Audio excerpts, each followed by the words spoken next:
In this video, I'm going to go over the top 15 things that you can do when you walk up to a craps table in order to fully observe it and know what's going on. Hey, my name is Joe and this is my Craps Master journey. Let's make it yours too.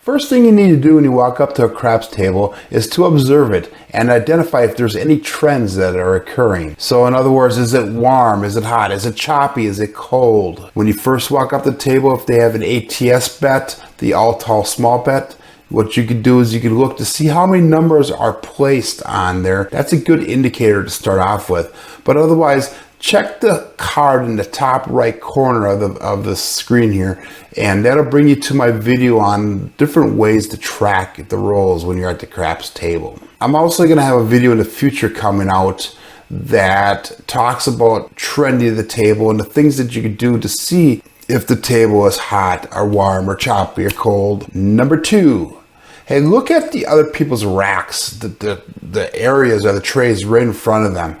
And look to see if they have lots of greens and blacks, or they mostly have reds and whites.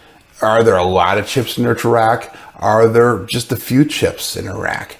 A lot of that's going to help indicate what the table is doing. And if you look at how many chips they have in a rack versus the way that they're betting, the style of play that they have, that's going to help indicate which way the table is leaning.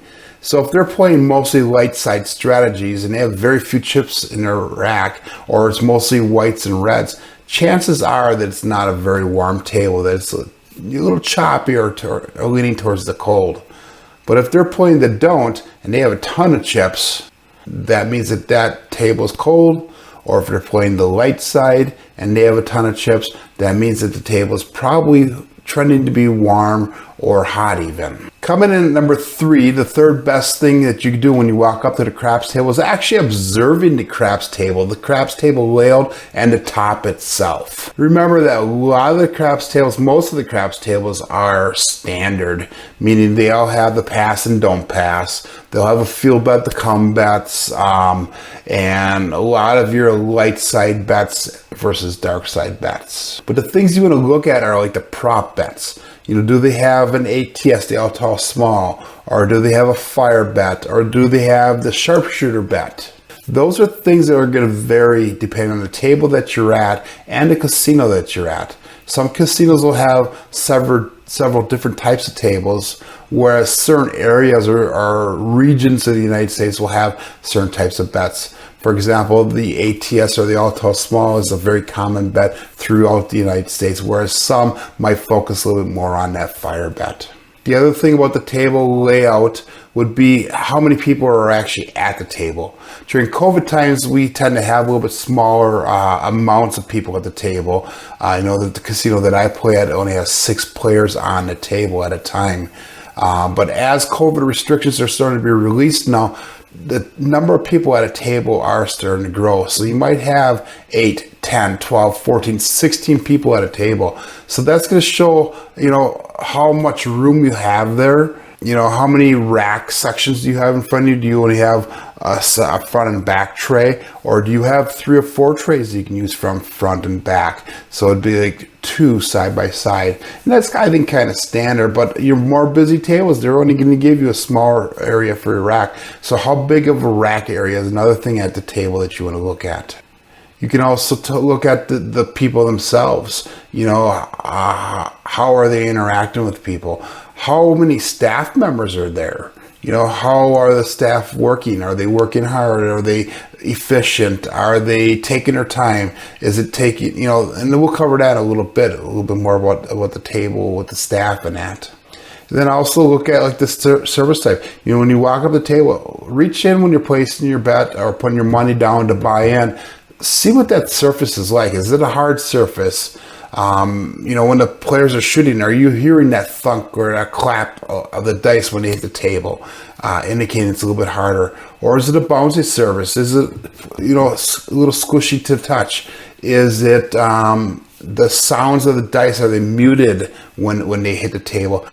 those conditions will help indicate how you need to toss the dice, how the dice are going to respond. Are they being more randomized when they hit, or are they going to stick to that surface when thrown properly down to the other end of the table?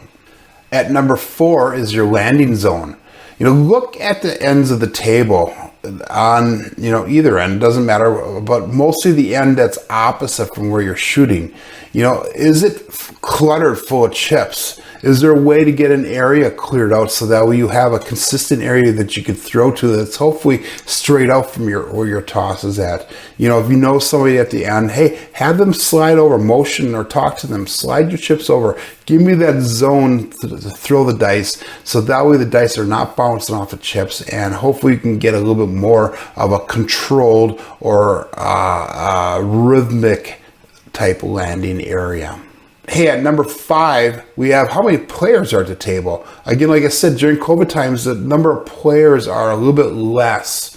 But now that the restrictions are starting to be lifted or are released in a lot of casinos, the table numbers are starting to become more. So how much room do you have in between players? How are these players playing? Are they playing mostly light side? Are there a few people that are playing the don'ts that are spread in there? How is their chip counts doing according to the style of play? Them are all the different things that you want to look at, when it comes to the number of people there. Obviously, the more people that are there, the more you can get an indication of how the table is playing by their chip counts and how versus how they're playing. So coming in at number 6 is how fast is that table? So on average, they want to try to get at least 60 rolls per hour. So that's about 1 roll per minute. But what goes into determining how fast the table is? We can look at how fast the dice are passed out. So we have a shot, they do their payouts and everything, but how fast between the end of that shot to the next time that the dice or the stickman says dice out is that? How efficient are those dealers? Are they paying out really fast? Are they getting the bets in really fast? Or does it take a little bit of time for them to do it? Is there a new dealer? Are they more experienced? That type of stuff all does matter. How hot the table is. Usually the more hot it is, the bigger the bet sizes are, the longer it takes to do the payouts and to get the table ready for the next shooter. So those are all different things that'll play into how fast that table is. Me personally, I like to play on a table that's medium to fast, so that way there's a better chance of getting more shots out, better opportunities to win, and hopefully a faster time for the dice to get around so I can actually shoot again. Number 7 is Disruptive People. And for me, that's a big thing, because when I'm shooting, there's certain things that will set me off, certain things that will take me off my game. And it's something that I personally am working at getting better and trying to make so it does not affect me as much. But, disruptive people, are they verbally disruptive? Are they doing physical things that will throw you off your game? Some people attribute to them as being coolers for the casino. I don't know if I necessarily buy that. I just personally think that some people are that way. So if there's going to be somebody at the table that's bothering you, try to go to a different part of the table so that way you're not directly next to you. If it bothers you that much, consider not playing that table at all. It's up to you, but certain things to mentally prepare for the game, you need to take care of.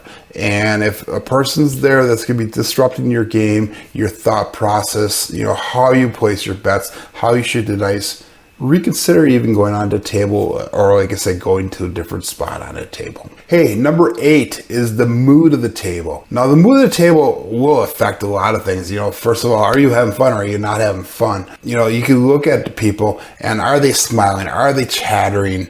How loud are they? Are they socializing? Or are the players looking for different tables? If you have more than one table at your casino, are they looking at the different tables to see how they're playing, to see if there's, greener grass on that table, more opportune moments for them. But the mood of the table does impact play. And again, like I said, a lot of people are there just to have fun. And the more positive that table mood, the better usually it is for play. I'm a big believer in the power of attraction. So if you have positivity around you, I think you're going to do a lot better. But if the table mood is negative, it's going to be harder to make money on those tables. And that's just my personal opinion. I don't know if there's actual studies out there, but something to consider, guys. And number 9, we have the length of rolls. Things that you could do when you're observing a table, because a lot of times you walk up a table, you actually have to wait to get onto it. Observe how long the rolls are. Are the players after each shot reaching down and grabbing their winnings out on a frequent basis? Or on average, are the dealers actually clearing the table and resetting the table? That'll tell you how long those rolls are. So if it's every 3 to 4 rolls, the dealers are clearing the table, that tells me that it's a pretty choppy or cold table. But if the players are consistently, time after time after time, reaching down, collecting chips, rebetting their chips, placing more money on certain numbers, those are all indicators that it's going to be a little bit longer of a roll, or a warmer table, or even a hot table for that matter. You can also look at the ATS, the all tall small, and see how many chips are placed out on those numbers. And that'll hopefully tell you if the roll is longer also. A medium-sized roll, you're probably going to have a little bit over half of those ATS numbers covered. So that's something to look at as well. And then the last thing you can do is for table rolls is make sure that you track the number of rolls. Look at the videos. I'll leave a card in that top right side of the screen again. But look at the different ways to track the rolls, and try to identify any patterns, whether it be patterns per shooter, or if it's patterns for the table, or what have you. Again, those videos that I put out about tracking the dice rolls will give you a better indication of what you need to do, what you need to look for, and how to actually track the rolls at the table. Hey, if you like these videos that I'm putting out, make sure that you give me a thumbs up. Every little bit of help in the YouTube system by giving me a thumbs up will help to get my message out and educate more people on the game of craps. Coming in at number 10 is how much money is actually on the table. That's going to help indicate whether the table is hot, whether it's cold, whether it's warm, choppy, whatever. If it's hot, you're going to see that there's going to be a lot of placed bets.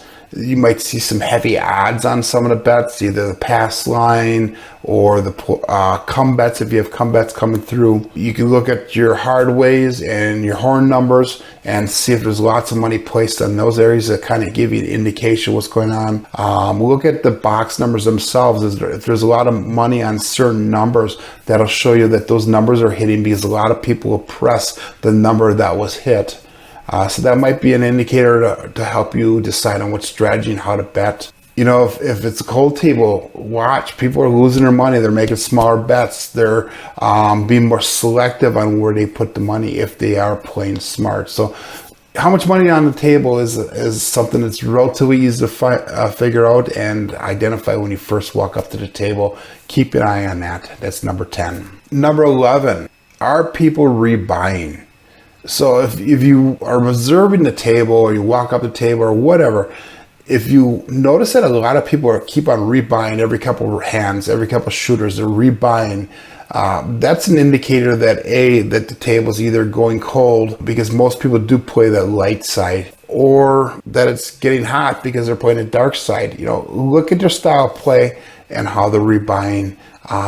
That'll help give you an indicator on how you need to place your bets, how you need to position your strategy so that way you can benefit from what's going on at the table. Coming in at number 12 is who is shooting. Now, the more often you play at a casino, the more you're going to get to know these different shooters. Some shooters tend to be more consistent. Watch the person that's shooting. Are they taking time to set the dice? Are they throwing a nice soft toss? Are they landing the dice in the same exact area every single time that they're shooting?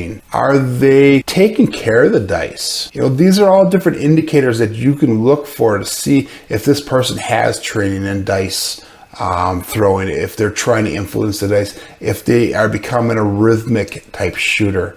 I know the statistics don't show that it's possible to influence the dice because they say dice is a random game, but I truly believe that certain shooters do have a style of shot that can help if not predict the dice that are going to be thrown, at least reduce the number of certain numbers that are thrown. So can they skew the probability, the statistics of a dice being rolled just enough in order to make it profitable for you? So that's something to consider, something to look at, who's shooting and how are they shooting. Number 13 is serving the most expressive players.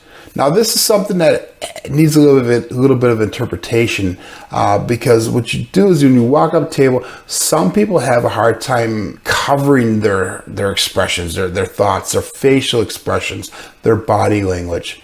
And if you look at those and learn how to read them, you're going to be able to determine whether the table is warm, whether it's cold. If the person's playing there and their arms are crossed and they're really not talking to anybody and they're focusing on the game or looking around or whatever, those are all indicators that you're probably walking into a cold table. But if you have a table that's all yelling and hooping and hollering and that person is cheering their hands up and whatever, chances are they're probably doing pretty good. Now look at their style of play and see how they're playing. Are they playing light side, dark side, whatever? That's going to help indicate where you need to start your game off at or where you need to turn your game into. Again, when you walk into a casino, you should go in with 2 or 3 light side strategies in your toolbox. You should have 2 or 3 dark side strategies in your toolbox and learn to bounce back and forth. Learn to blend them into each other so that way you can take advantage of how the table is playing, how it is turning, so that way you can benefit by making the most amount of money by switching sides if you need to. Number 14, I kind of covered a little bit in the past, a couple times already, but it's looking at the players and see if they're looking around. If there's more than one table at your casino, are they looking around to the other ones to see if the grass is greener on that table? Meaning, is there more opportunity for them on another table? So watch them. If they're looking around, that means that their table that they're currently at is not matching their style of play. So look at both of them, see how they match up. And number 15 is ask. If you know players that are at the table, ask them how they're doing. Ask them how the table is. Ask them, how the shooters have been. Ask questions if there's people there that you know. If not, find your spot. You're watching and observing the table as you're waiting to get on a table. But, throw the dealer a tip maybe right away and say, hey, it kind of looks like a cold table. What do you think? If you tip the dealer right away, chances are they're going to be a little bit more open. They're going to start talking about the table and what their observations are. Now, when people tell you what their answer is, don't take them for their word. Watch their body language. Watch to see how they're reacting, because they could say one thing, oh yeah, it's an awesome table, it's a hot table, but they could be giving you indications that they're not doing well, that they're losing money, that they're kind of cold. So watch the body language that goes with the words to see if what they're telling you is an accurate statement. I covered 15 different things that you could do in order to observe a craps table when you're walking up to it and you're actually sitting at the table playing, things that you could do to help you improve your experience at the table and also improve your chances to make more money. I will have some videos in the future that are going to kind of expand some of these ideas, so look out for those. If you haven't subscribed, please consider subscribing to my channel. Right now I have about 30% of the people that watch my videos that are actually subscribers, 70% have not yet. So if you're liking this stuff, please subscribe, please like, please share. To find out what the other 4 areas that you must master in order to become a better craps player at the craps table, click on the link on the right side there, and that'll bring you to my video that I did a while back. Hey, my name is Joe, and this is my Craps Master journey. Let's make it yours too.